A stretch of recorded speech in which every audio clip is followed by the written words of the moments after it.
ये काफ़ी टाइम से बनाना चाहते थे, बनाया कुछ और, अभी भी कुछ और बनाना चाहते थे, बनाया है ये।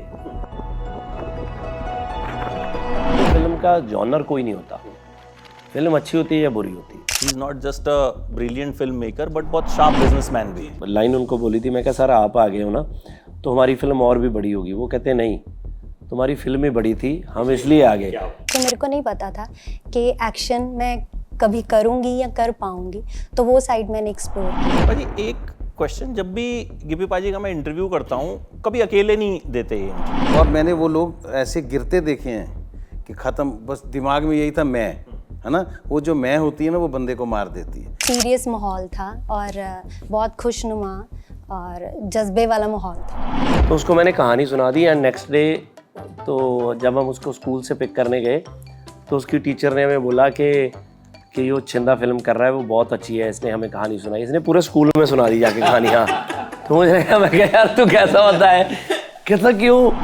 नो डाउट जो लीड रोल होता है लड़के का, लड़के वो छत होते हैं किसी भी इमारत की, लेकिन उसके नीचे पिलर नहीं है ना तो वो खड़ी नहीं हो सकती कभी छत, वो गिर जाती है। मैं पूछूं आपसे, जो शोले पिक्चर थी उसके हीरो कौन थे? भाजी जब मैंने इस फिल्म का ट्रेलर देखा तो आई वॉज कंपेल्ड कि मैं तुरंत जो है इसको रिव्यू करूं या तुरंत इसके बारे में कुछ बोलूं। आई वॉच्ड इट एंड मुझे लगा यार कि ये एक पंजाबी फिल्म नहीं है, मतलब it's not a regional film. Then when I see here there big names, Gippy Grewal is already there, Karan Johar, Adar Poonawalla, Poorva Mehta. So I think this is one film which is taking Punjabi cinema to a new level. You think so? Sir जब बनाने लगे थे तो यही सोच के शुरू करी थी कि क्योंकि पिछले कितने दिनों से हम बता ही रहे हैं कि ये फिल्म तो 2016 में शुरू करनी थी।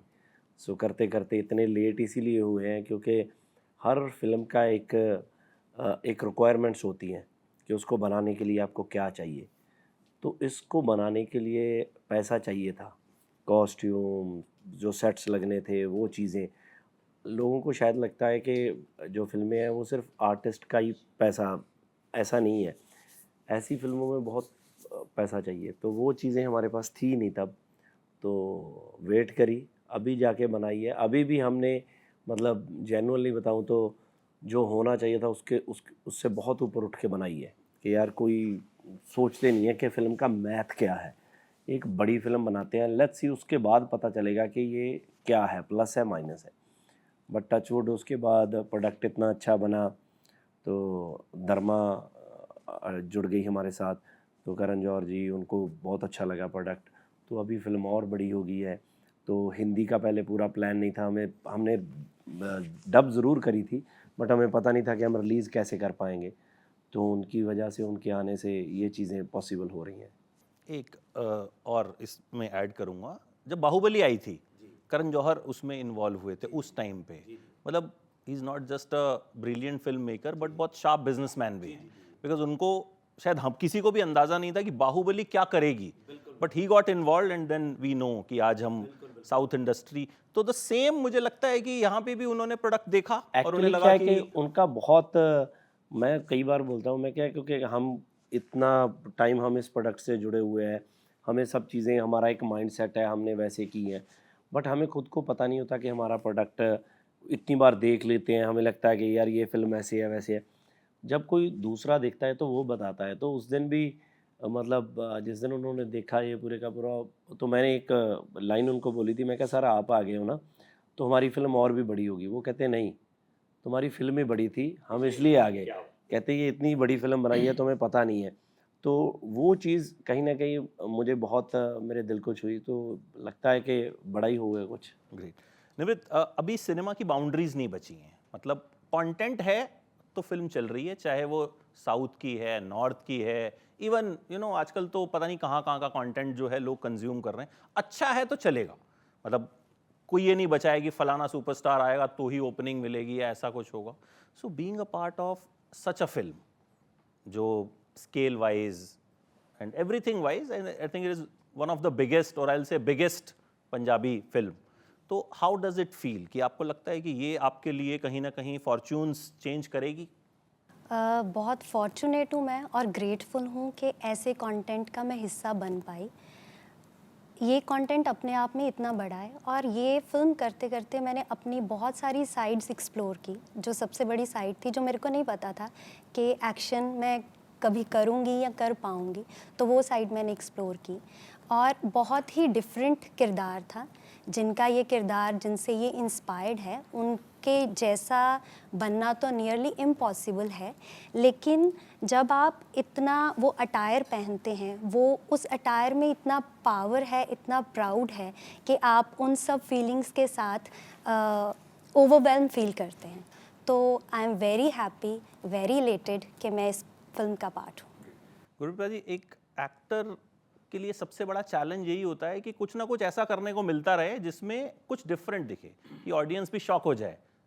आपने कॉमेडी बहुत की है, मतलब खूब हंसाया है, इमोशनल रोल्स भी बहुत की हैं, बट इस तरह का कैरेक्टर जब आया तो हाउ यू फेल्ट कि मैं जस्टिस कर पाऊंगा नहीं कर पाऊंगा, एंड करते हुए कैसा महसूस हुआ?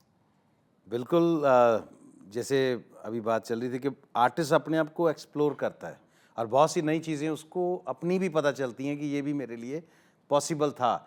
तो मैं इस कैरेक्टर में सिर्फ ये डिफरेंस एक फील करता हूँ कि मैंने कभी सोचा नहीं था थ्रिलर का भी पार्ट हो सकता हूँ मैं। इसमें इमोशन तो आएगा वो जो ड्रामा में चाहिए, लेकिन थ्रिलर मैंने कभी सोचा नहीं था कि थ्रिलर कभी मेरे लिए बना या मैं थ्रिलर के लिए बनाऊँ। तो इसमें वो जो कैरेक्टर है वो लोगों को एक नई डायमेंशन मेरी परफॉर्मेंस की देखने को मिलेगी, क्योंकि लोगों ने इस वेशभूषा में, इस एक्सप्रेशन में कभी नहीं देखा मुझे। या तो कॉमेडी करते देखा है या इमोशनल काम करते देखे। तो मुझे लगता है कि पंजाबी सिनेमा जैसे अपने पंख फैला रहा है, जैसे आपने शुरू में कहा कि अब पंजाबी सिनेमा आगे बढ़ रहा है, मुझे लगता है कि कंटेंट हमारे पास पहले भी बहुत ज़बरदस्त था, शुरू से अच्छी फिल्में हम बनाते आ रहे हैं, लेकिन कमी क्या थी? रीच। तो इस फिल्म में जो मुझे लगता है हम्बल मोशन पिक्चर का, गिप्पी का जो विजन था कि इस बार रीच को इतना बढ़ाया जाए। जैसे मैं एक छोटी सी एग्जांपल देता हूँ, कैरी ऑन जट्टा हमारी फिल्म आई थी, जो सबसे पहले वाली की बात कर रहा हूँ, बाद में तो सीरीज़ है। तो उसको देखा जाए तो वो जो वेलकम से कहीं कम फिल्म नहीं है।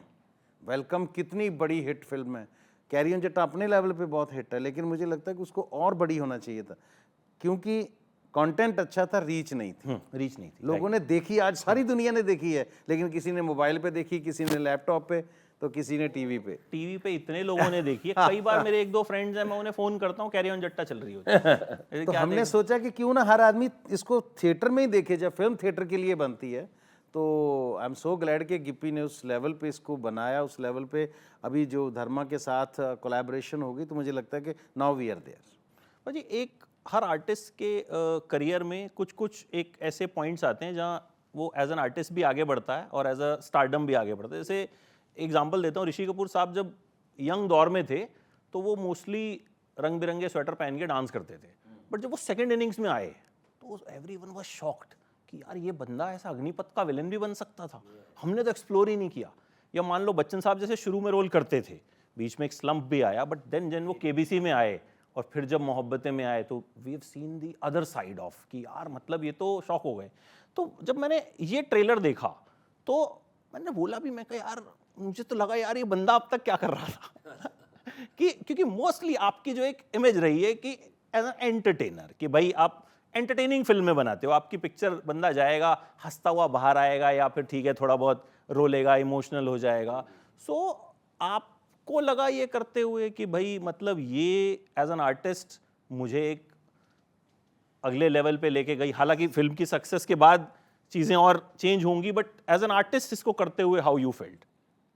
सर एक्चुअली क्या है ना कि मैं बताऊं कि जैसे मैंने बताया कि ये काफ़ी टाइम से बनाना चाहते थे, बनाया कुछ और, अभी भी कुछ और बनाना चाहते थे, बनाया है ये। रीज़न क्या है कि हमारे पास जितने रिसोर्सेज हैं, जितनी चीज़ें हैं, हम उसके हिसाब से बना रहे हैं। और मैं कोई ऐसी चीज़ लेके जाऊं कि हिंदी सिनेमा के पास, बड़े प्रोडक्शन हाउस के पास, कि आप इसको हिंदी में बना लीजिए, ये एक बड़ा सब्जेक्ट है। तो मुझे लगता है कि हिंदी में वैसे बड़े सब्जेक्ट बन ही रहे हैं, वैसी चीज़ें बन ही रही हैं। तो हमारी इंडस्ट्री का क्या होगा? आज हमारे लिए ये चीज़ अच्छी है कि हमारा सब्जेक्ट है, हमारा रीजनल में बना है, अब वो हिंदी में भी आ रहा है, जैसे साउथ की फिल्में आई हैं। तो तो अब उन्होंने भी आके कुछ बनाई नहीं उनकी, अब हमने पुष्पा देखी, KGF देखी, हमने तो हिंदी में ही देखी है। तो मुझे ये था कि हम बनाना बहुत टाइम से चाहते थे, ये नहीं है कि हमारा ये साइड है नहीं था या अभी पैदा हुआ है, ये शुरू से ही था। तो कुग्गी पाजी ने जो ये रोल किया है, तो कुग्गी पाजी ने तो मतलब जो उनकी स्टार्टिंग है तो उन्होंने बहुत सीरियस सब्जेक्ट से की थी। तो वो बहुत से ऐसे सीरियल्स थे जो उन्होंने शुरू में किए हैं जिनके मतलब लोग इनके फ़ैन थे उस चीज़ में, है ना, सबसे ज़्यादा। आफ्टर दैट रोज़ी रोटी के चक्कर में जब स्टेजेस शुरू हो गई तो पाजी is one of the biggest, मतलब स्टेज पे एंकर सबसे बड़े यही थे, क्योंकि स्टैंड अप कॉमेडी वाला एक ही बंदा खुद ही बातें कर रहा है, कोई था नहीं पंजाब में, इज़ द ओनली वन। तो वहाँ से शुरू हुए तो लोग वो चल पड़ा, फिल्में भी वैसे ही चल पड़ी। तो हमने तो बहुत अटेम्प्ट किए हैं, जैसे मैंने तो, लोग बोलते हैं कि एक्शन की फिल्में शायद अब बनने लगी हैं, मेरी तो मतलब दूसरी फिल्म थी, वो तीसरी मिर्ज़ा, तो वो लोगों को इतनी फिल्म अच्छी नहीं लगी, तो बनाते बनाते मतलब फिल्म अच्छी नहीं बनी, तो लोगों ने बोला कि यार एक्शन चलेगा ही नहीं। मैंने फिर अटैम्प्ट किया, हमने फरार भी बनाई, हमने वॉर्निंग सब फिल्में बनाई। मतलब मुझे ऐसा होता है कि फ़िल्म का जॉनर कोई नहीं होता, फिल्म अच्छी होती है या बुरी होती है। अब मैं हर तरह की फ़िल्म देखता हूँ, तो ये साइड हमारी पहले से थी, बट हमारे पास रिसोर्सेज नहीं थे।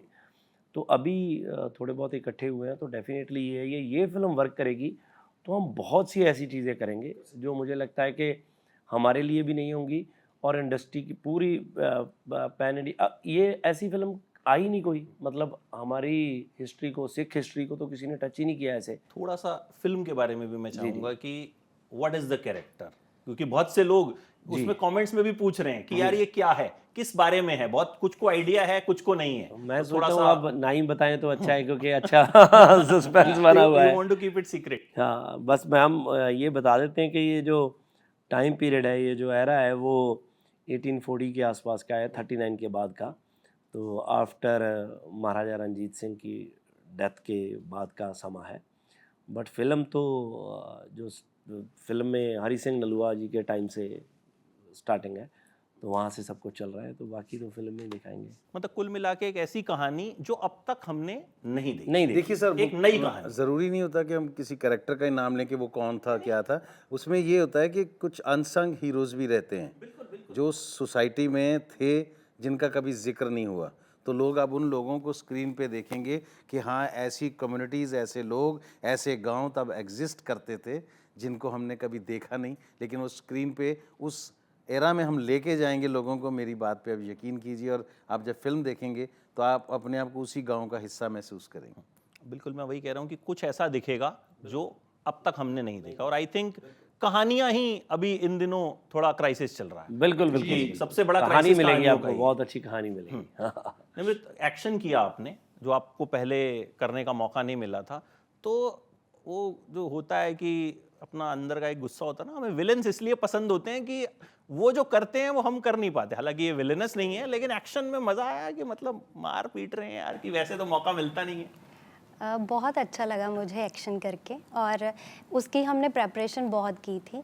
तो मुझे था कि जब तक हम सेट पे जाएं तब तक प्रिपेयर्ड हूँ, ना किसी का टाइम वेस्ट हो, और पूरी एनर्जी के साथ मैंने किया है, जब आप देखेंगे। और मुझे लगता है कि एक्शन से ज़्यादा चैलेंजिंग ये था, क्योंकि जब आप ऐसा किरदार करते हैं तो आप उसे कितनी ईमानदारी के साथ, कितनी सच्चाई के साथ पेश करते हैं, वो सबसे बिगेस्ट चैलेंज होता है। बाकी आपको स्पेशल स्किल्स अपने रोल को इन्हांस करने के लिए जो चाहिए वो तो है कि हमने इसमें फ़िज़िकल ट्रेनिंग और घोड़सवारी वो सारा कुछ सीखा है। उसके साथ साथ ज़्यादा ज़रूरी था कि हम उसे ऑथेंटिसिटी के साथ पेश कर सकें। जी, इसमें और एक मेरा फेवरेट एक्टर है शिंदा। मैंने हौसला रख देखी थी, और मतलब इज़ ब्रिलियंट एक्टर। मतलब मुझे लगा कि वो पूत के पाँव पालने में नज़र आ जाते हैं, वो चीज़ मुझे उसमें देखी, मतलब वेरी एंटरटेनिंग एंड बहुत कन्विक्शन के साथ। तो बेटे को जब डायरेक्ट करना होता है और एक्टिंग करवानी होती है, तो कितना टफ होता है एक फादर के लिए। हाँ, मैंने देखो 2 फिल्में उसके साथ एज अ डायरेक्टर करी हैं। एक फ़िल्म थी अरदास करा, वो कुकी पाजी के साथ थी, उसकी पहली फ़िल्म थी, उसमें छोटा ही रोल था। तो वो तो हमने पता ही नहीं लगा कि कब शूट होगी। इस फिल्म के लिए क्या था कि इस फिल्म के लिए चिंदा ने प्रेपरेशन बहुत ज़्यादा करी थी। ये क्योंकि मैंने बता रहा हूँ जैसे कि बहुत पहले से हम फिल्म पे काम कर रहे थे, तो उसने कहानी मेरे से सुन ली थी। तो मैं एक बात बताऊँ कि जब वो छोटा होता था, यहाँ पढ़ता था, तो मैंने उसने बोला कि मुझे कहानी सुनाओ, ये मुझे फिल्म उसको, क्योंकि ऐसी फिल्में बच्चों को अच्छी लगती हैं। तो इट्स लाइक जैसे इंग्लिश फिल्में अपनी लायन किंग, ये वो फिल्म का फॉर्मेट भी वैसा है, अगर देखोगे तो बच्चों को भी अच्छी लगेगी फिल्म। तो उसको मैंने कहानी सुना दी एंड नेक्स्ट डे तो जब हम उसको स्कूल से पिक करने गए तो उसकी टीचर ने हमें बोला कि ये छिंदा फिल्म कर रहा है, वो बहुत अच्छी है, इसने हमें कहानी सुनाई, इसने पूरे स्कूल में सुना दी जाके कहानी। हाँ, तो मुझे लगा, मैं कहा यार तू कैसा होता है? कहता क्यों? कहता मैंने उनको सुनाई, कहता सबको बहुत अच्छी लगी। मैं कहा स्कूल से थोड़ी सुनानी थी यार। तो ये तब से इसके लिए प्रिपेयर हो रहा है। तो इसने इसके लिए मतलब पहले से ही हॉर्स राइडिंग सीख ली थी, जितने भी वो एक्शन के लिए चीज़ें रिक्वायर्ड थी वो सीखी। एंड आफ्टर दैट अभी पीछे गत्का भी सीखा, क्योंकि मुझे था कि प्रॉपर उसके सीन्स वैसे शूट करने हैं। तो वो बहुत प्रिपेयर्ड था। इवन कि जब हम फिल्म भी एडिट कर रहे थे तो मेरे एडिटर ने भी मुझे बोला कि अगर एक्शन में किसी के सबसे क्लीन मूव्स आ रहे हैं तो वो छिंदा के है। तो ये शरारती है, बट सेट पे तो अच्छे से काम करता है, समझ के करता है कि क्या करना है, उसका पैशन है एक्चुअली, इसलिए ही वो करता है। हर ऐसा नहीं है कि मुझे ये फ़िल्म करनी है, मुझे वो फ़िल्म करनी है। छुट्टियों में कभी कभार साल 2 साल बाद कुछ कर लेता है। अब क्योंकि पापा डायरेक्ट कर रहे हैं और पापा की पिक्चर है, तो किसी दिन होता है कि यार नहीं पापा आज मूड नहीं आएगा? नहीं ऐसा नहीं, नहीं ऐसा नहीं बच्चे है। जिद करते हैं नहीं फादर से? ऐसा तो नहीं है, बट एक दिन हमारा शूट था रात को, निम्रत का, चंदा का और निकेतन का। तो वो बहुत टफ था, शूट ही टफ था। एक्चुअली क्या है कि हमारे लिए, सबके लिए ये फिल्म ही टफ थी। हमने कभी ऐसा सब्जेक्ट किया नहीं था। और दूसरा क्या होता है, हमारे ऊपर जैसे बजट की तलवार लटक रही होती है, तो हमारे पास डेज़ कम थे। जो 10 दिन का काम होता है हमने 5 में करना होता है। तो उस दिन था वो, उस दिन ऐसे हो गया था कि एक्चुअली तो सभी थक गए थे, तो बट छिंदा करते करते उसकी ब्रेक आई, इनका शॉट चल पड़ा एंड वो सो गया। तो जब उसको उठाया तो सेट के जस्ट गिव मी 2 मिनट्स, तो वो भाग के गया, रेडी रूडी होके आया। तो मोंटी है तो वो मेरे पास आया, हमारा लड़का, इस सेट के पाजी अगर ऑफ ही कर दे तो अच्छा है, कि मतलब वो बहुत थक चुका है बट वो रेडी होके आ रहा है कि मैं कर रहा हूँ, है ना। तो फिर उस दिन हमने ऑफ कर दिया, नहीं तो बाकी तो रेगुलर ही करते थे सब। निम्रत ये बताइए, सीनियर लोग सेट पे रैगिंग कितनी करते हैं? मैंने देखा अभी दोनों जो है एकदम आपको कुछ ना कुछ चुटकियां ले रहे हैं। तो नहीं, वो तो यहाँ पे है क्योंकि सेट पे माहौल बहुत ही, जैसे कि हम वॉरियर्स की फिल्म कर रहे थे तो वहाँ पे माहौल भी ऐसा ही था। तो वो बहुत सीरियस माहौल था और बहुत खुशनुमा और जज्बे वाला माहौल था। पाजी एक क्वेश्चन, जब भी गिप्पी पाजी का मैं इंटरव्यू करता हूँ, कभी अकेले नहीं देते ये इंटरव्यू, इनके साथ हमेशा इनके एक्टर्स होते हैं। और ऐसा भी नहीं है कि सिर्फ हीरोइन होगी, आप अक्सर इनके साथ होते हैं, या 3-4 जो इम्पॉर्टेंट रोल उसमें प्ले कर रहे हैं उस पिक्चर में, they are always there. So how important do you think supporting cast एक जो होती है? कई बार हम कई इंडस्ट्रीज में एक्टर से सुनते हैं कि यार बड़ा मतलब हीरो की वैल्यू है सिर्फ, या हीरोइन की वैल्यू है और उसके बाद जो है नहीं। तो how important do you think supporting cast कितनी इंपॉर्टेंट होती है, एंड क्या इनकी फिल्मों की सक्सेस का ये रीज़न है? नहीं, कि ये मैं समझता हूँ कि एक बुद्धिमान व्यक्ति की एक इनर पावर होती है जब इन चीज़ों को समझ जाता है वो।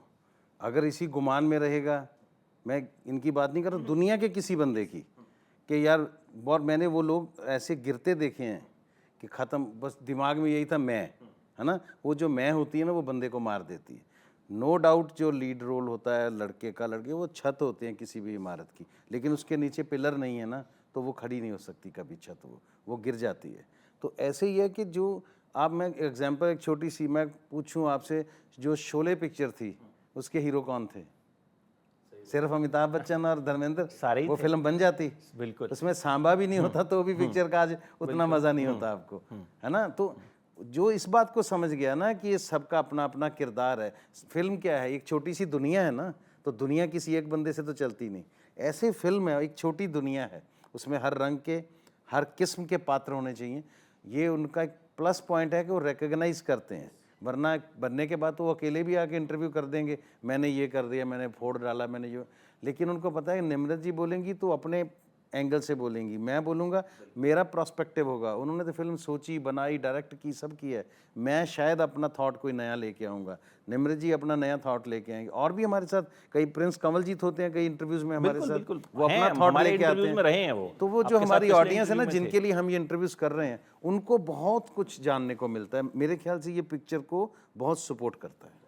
थैंक यू सो मच पाजी। एंड आई थिंक यहाँ पे छत भी मजबूत लग रही है, पिलर भी मजबूत लग रहे हैं, and I am sure it will take cinema forward, not even I will say Punjabi cinema, क्योंकि मुझे लगता है अब कोई ऐसी दीवार बची नहीं है, लैंग्वेज बाहर नहीं रही अभी कोई। it's always good cinema and Indian cinema, तो I hope it will do well. And इसके बाद आप और करण जौहर साहब खुद आए, यूपी पाजी अगली पिक्चर भी बनाओ, मैं पैसे लगाता हूँ। नहीं आप कहो ना कि अगला ऑफिस ही अपना मोहाली में बनाए, धर्मा के बगल में ऑफिस खुलवा दें हम्बल प्रोडक्शंस का। Thank you so much and keep making good cinema, and picture देखेंगे और फिर आई होप अच्छा ही निकलेगा मुंह से। वाह जी वाह। Thank you so much, thank you sir.